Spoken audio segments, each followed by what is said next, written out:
So thank you, Father Fred, for joining me today with our executive chat. It's good to see you. Good to see you again. Just so the people who are watching this know that Ruotolo Associates had the great privilege of working with you and the bishop and the Diocese of Phoenix on their capital campaign. It's been one of the great privileges and in some cases challenges of our life, but it all worked out really well and we exceeded goal. And I'll talk about that in a moment, but one of the pieces of advice that we've been providing to clients and nonprofits who are trying to figure out how they deal with constituents, with board members, with others, is to advise them to start off periodically with conversations and to do a temperature check. Mm-hmm. So let me start off by asking you, how are you doing? Personally, doing well. I mean, it's been a bit of a challenge, I think, with all of us. I'm quite an extrovert and used to being around people a lot, and that has narrowed itself down quite a bit. So you do feel a little bit of isolation, social isolation, but fortunately, I've been able to come into the office and I work closely with the bishop and a few other staff members. So my day-to-day has changed quite a bit, but that's been connected. And then I do live with a brother priest, and so the two of us have enjoyed at least having company together, which is nice. And so, how many priests do you live with? Just one? One other priest, correct? Yeah, and then has your ability or your opportunity, I should say, to celebrate the Mass, has that changed in any way? It has not changed at all. And in fact,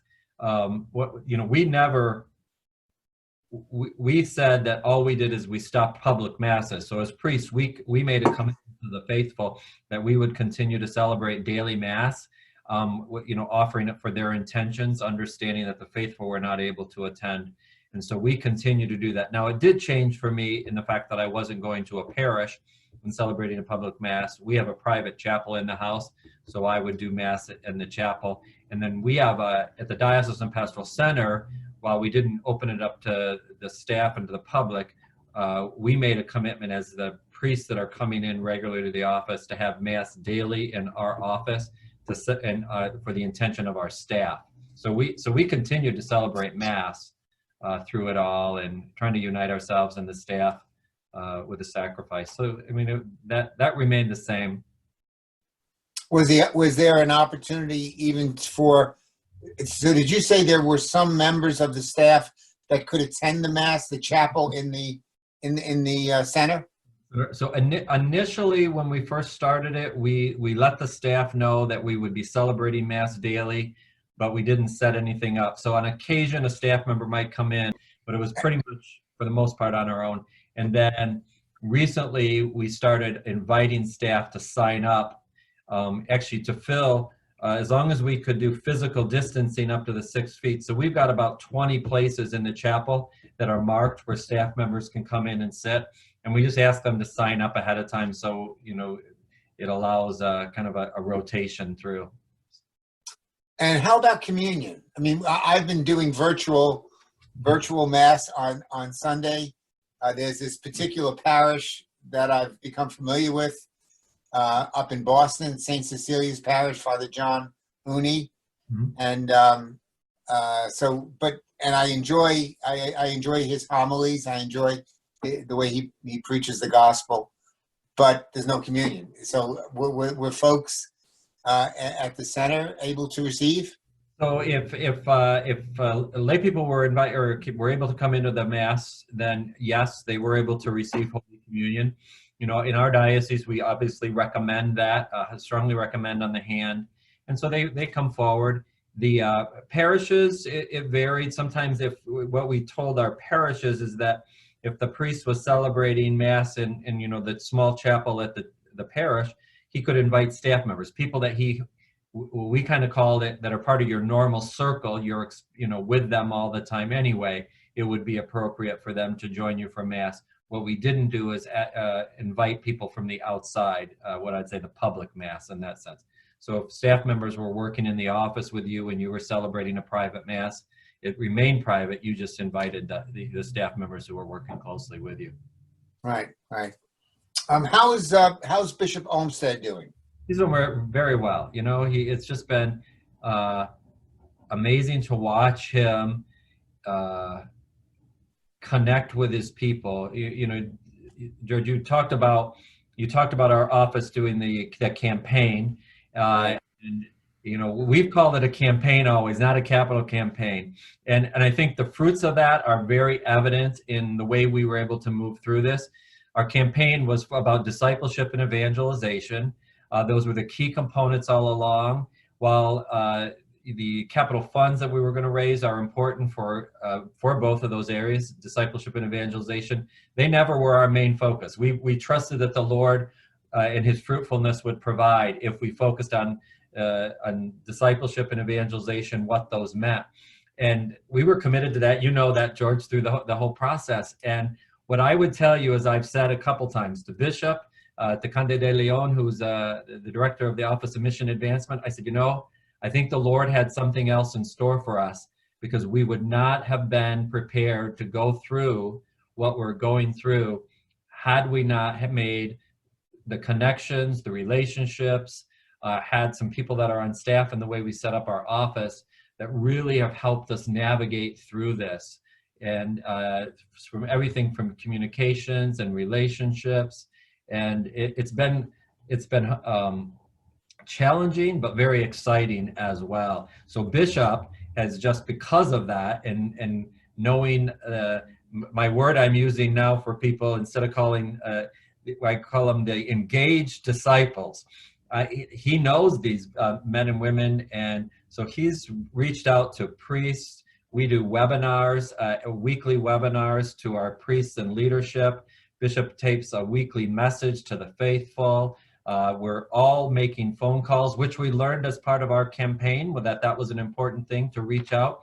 So from day one, when we saw things kind of, I don't want to say closing down, but changing, the first webinar was, you might not have people in the pews, but take the time with your staff and call every single parishioner and check in on them. That was part of the campaign to begin with, engagement and connecting. So it's been, in that sense, you know, I think exciting to watch the bishop really call people, get engaged, and really lead through this. And as you know, George, it's always focused on Christ with him. Yeah, yeah. He's I consider it a great privilege to have gotten to know him a little bit. And also, candidly, Father Fred, to get to know you. It's been a great privilege.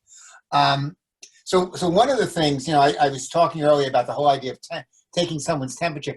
It really kind of came to me on two levels. One is that I would get up in the morning. Joanne is a nurse practitioner, so she would have one of those guns and she would shoot me in the head, and it would show that I had no temperature, 98.6 or whatever it was. And then I started saying, you know, it's kind of interesting, because without communication, there really isn't ministry. Without communication, there really isn't stewardship or fundraising. So it all starts with communication.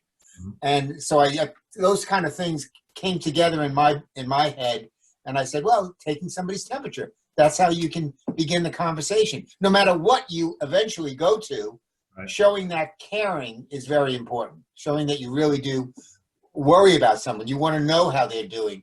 In our society, you would see me, I would see you, and I would say, how you doing? And you would say, fine. And you would ask me, and I'd say, fine. But now it's a different discussion.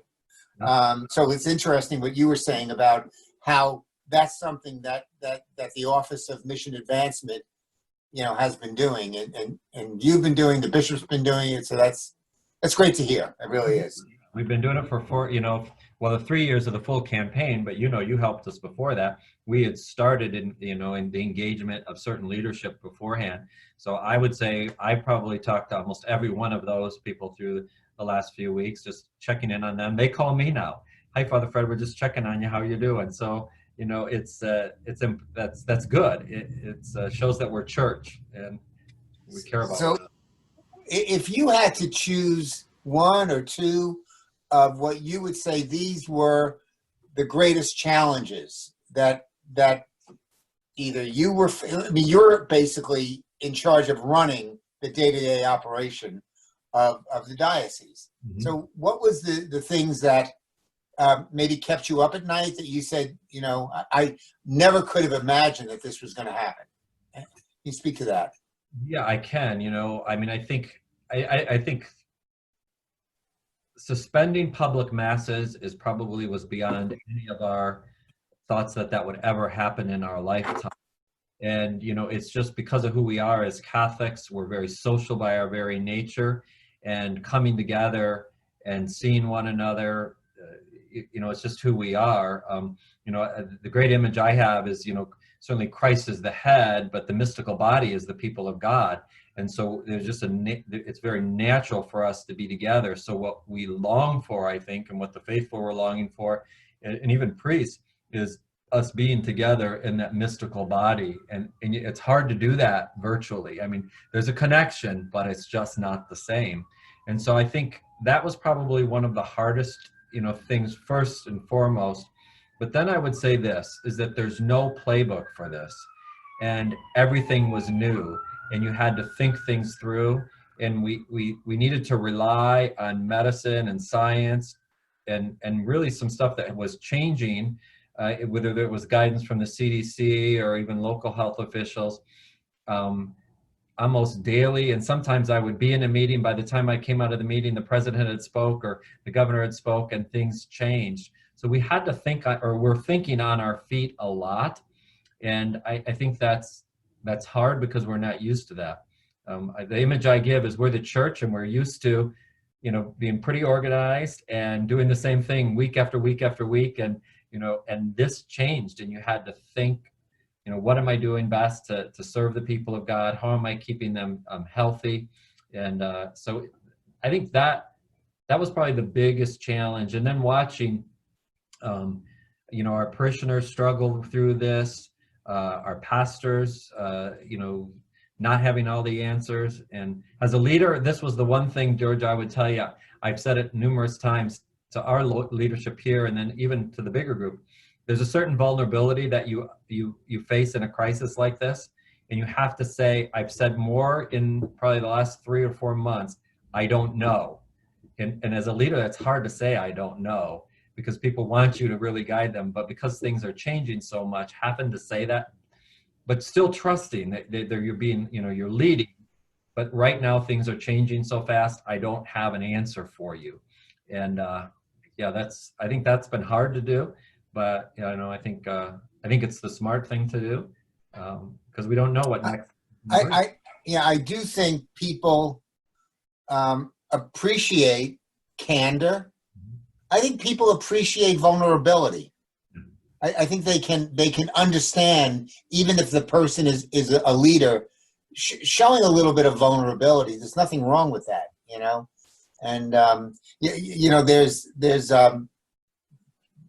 anyone who has ever studied anything about leadership, they know that a situation and a person's ability to lead and the demonstration of their leadership, they kind of coalesce with the situation.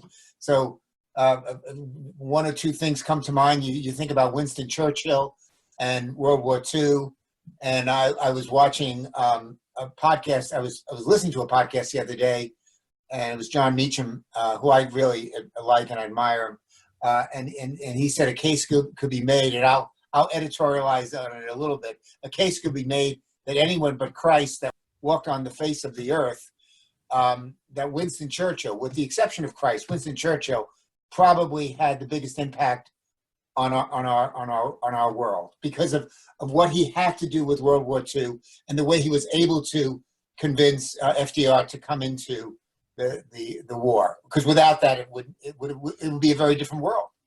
Mm-hmm. So what have you seen either in yourself or in others around you where you were kind of impressed with their leadership, impressed with their ability to be steadfast in their their role and their job? I guess what I would say is that we've developed, again, through the years, a good team. So we immediately put together a leadership group, and we meet every Monday and every Thursday.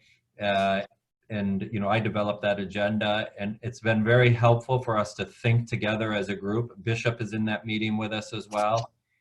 We tend to plan out, what's the major theme or what's going on in that week that we want to communicate either to the pastors and parishes or to the faithful. So I really watched everybody from our Director of Communications, Office of Mission Advancement, our Chancellor, our CFO sits in that, our General Counsel. It's a good team. It's 10 of us, but those meetings really provide an opportunity for us to be very vulnerable and frank, and really think through stuff well from a variety of perspectives. Our Vicar for Priests is in that, and how the pastors are moving through it. Our Vicar of Evangelization, helping us kind of think through it in that way. So I would say, when we first started, I realized that in a time of crisis, your gifts are highlighted, but your weaknesses are as well. And and you just kind of watch that. I mean, some people just froze and didn't quite know what to do. And there was a point where I even kind of was a little bit in that mode. And then, others just were ready to roll up their sleeves and, yeah, we've got to think outside the box. We've got to do new things, and let's be creative. And it was a lot of different work, and we weren't used to it, but, we moved through it. And I think we did it because we trust one another, we value one another, and we realize we're not doing it alone, we're doing it together. And with Bishop being there at all those meetings, it just gave us the confidence to move forward in a strong and bold way. So I think the team, and then what I would say is pastors. I mean, it's been so exciting to watch pastors, again, have to really do different things, but everything from, a number of our parishes never had done a virtual mass, and they were bold enough to get their cell phone out and just start doing a virtual mass. And, it was a little rough at first, but they've developed that. So it's been exciting to see the parishes really lean into that. Some parishes, they called every single one of their parish or parishioners. That's, Jones for the first time getting a call from her pastor, and it's because of a pandemic. He never maybe called her before, and it was like, wow. Did the virus hit home directly with staff in the diocesan center? No one on staff, things we've got at this point, has had the virus. We've had some distant family members that have had it, but no one directly. And Arizona has not had the number of cases and the deaths that other states have seen. We're not quite sure whether there was some speculation whether we're just later in the cycle, but then there's a lot of unknowns, as I said. But we also had a lot of 110-degree days, and there was some thought that the heat might be the heat and the sun helped to the virus or to kill the virus. And so it's a mitigating. It's probably a mitigating factor. I know your home state of Michigan has been hit really hard and has been in the news. And it's some of the activities have been a little unfortunate. But it's testing all of us in different ways.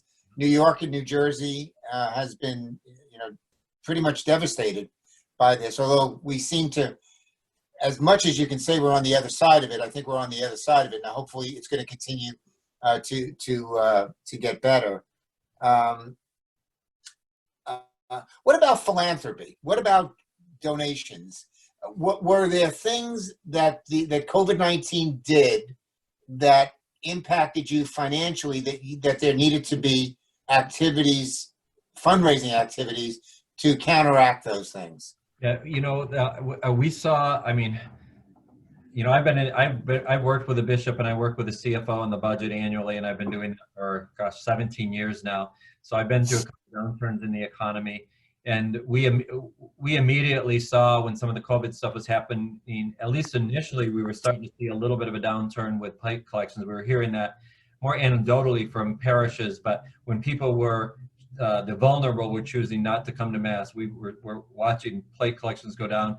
We also had the suspension of spring training, and so a lot of our visitors weren't coming.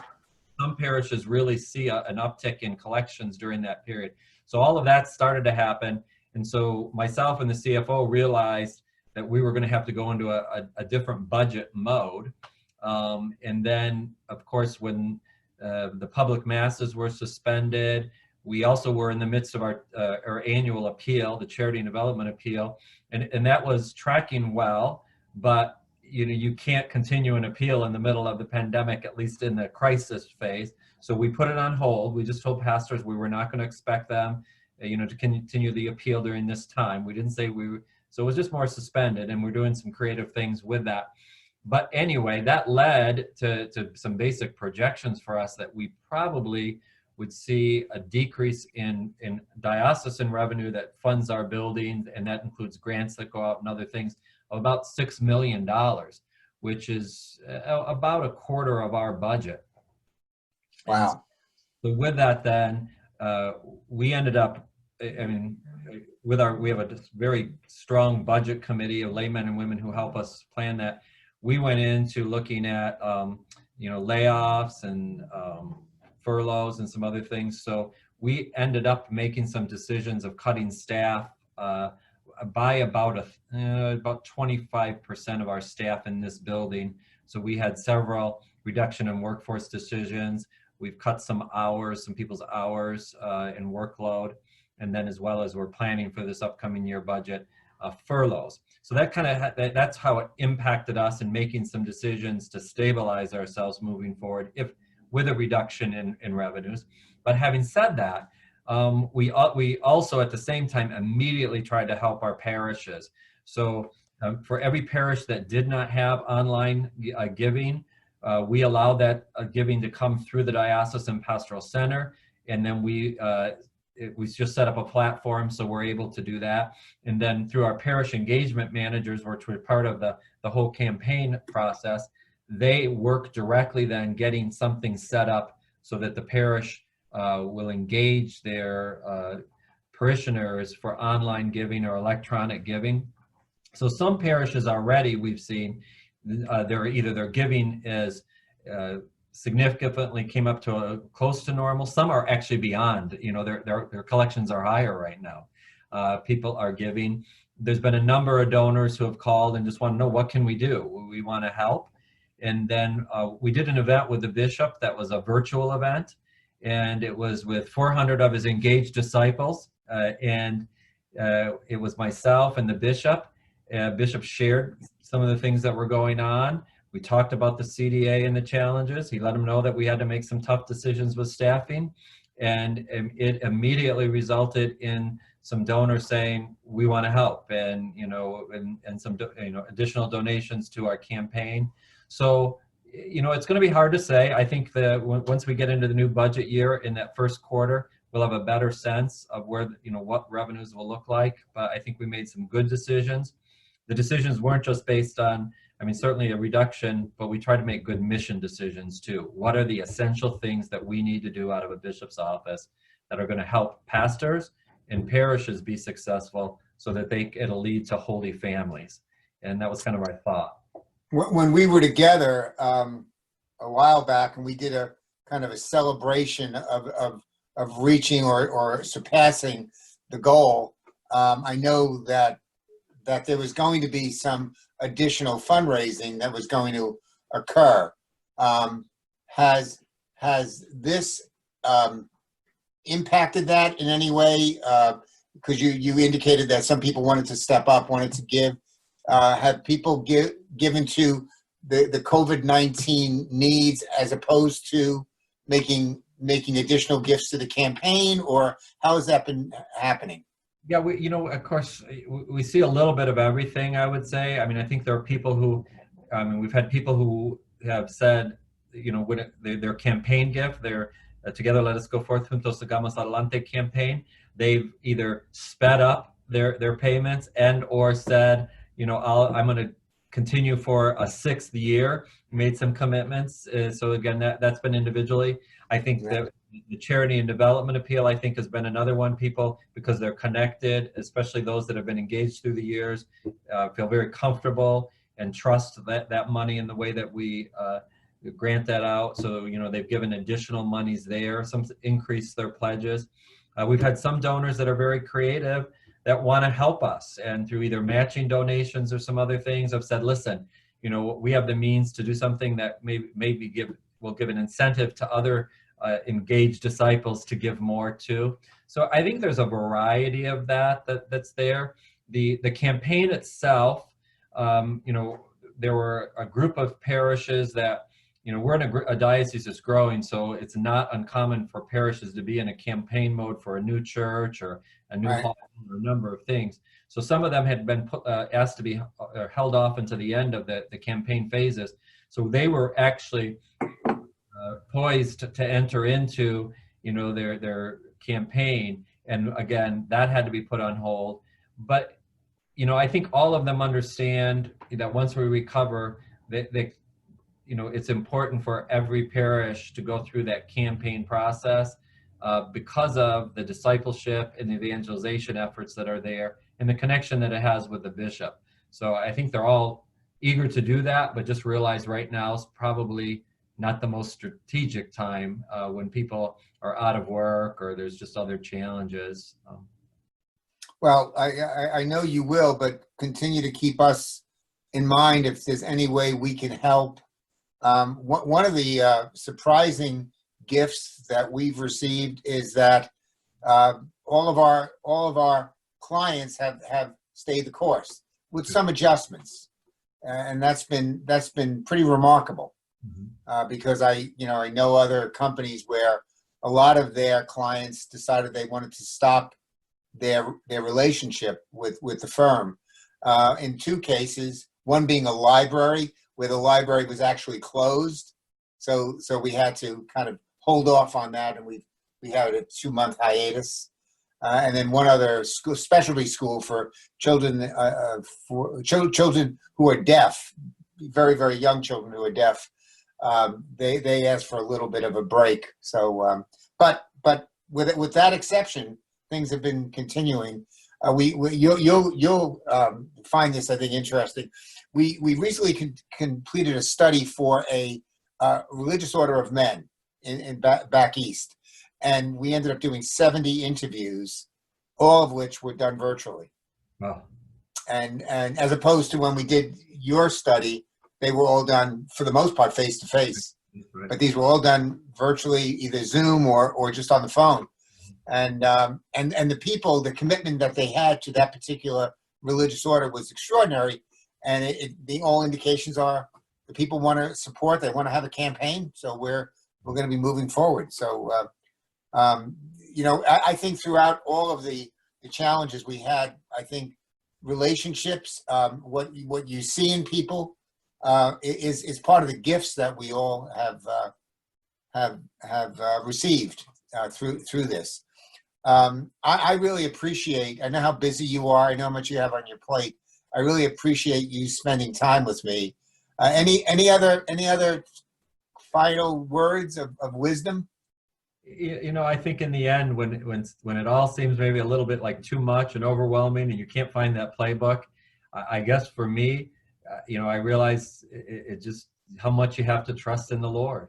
And at the beginning of 2020, I was spending some time in prayer, and I was sitting and thinking about, gosh, it's 2020. Where did the last 20 years go? It seemed like it was just Y2K. Where did the last 10 years go? And my mind brought me, I wonder what's going to happen, the next 10 years, what are those going to be like? And your mind goes, and I thought, gosh, I wonder who, the bishop will be and what assignment I'll be in. I thought of my folks and I thought, gosh, I wonder how their health will be. And there were a lot of things there, and, it caused a little bit of anxiety. And it was very clear in the prayer, the Lord said, no matter what changes, I will always be there. And little did I know that I would be in the middle of a pandemic and all the craziness that's happened. But that moment, a significant moment of just knowing that God was present and that the Lord said, I'd be with you through it all.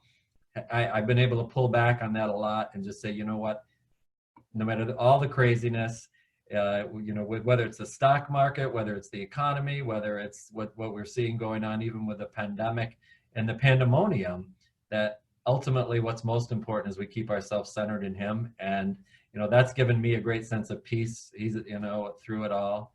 And because you can't control all those other things, you do your best, going through them, but they're beyond our control most always. Yeah. Well, Father Fred, again, thank you for your time. I appreciate your friendship and your support spiritually and otherwise. Well, so it's be wonderful well. virtually. I can't wait to see you physically at some point out here in Arizona, or maybe a trip to New York. Yeah. In the future. We'll make that happen. Okay. Thank you, Father. You take care. God bless you.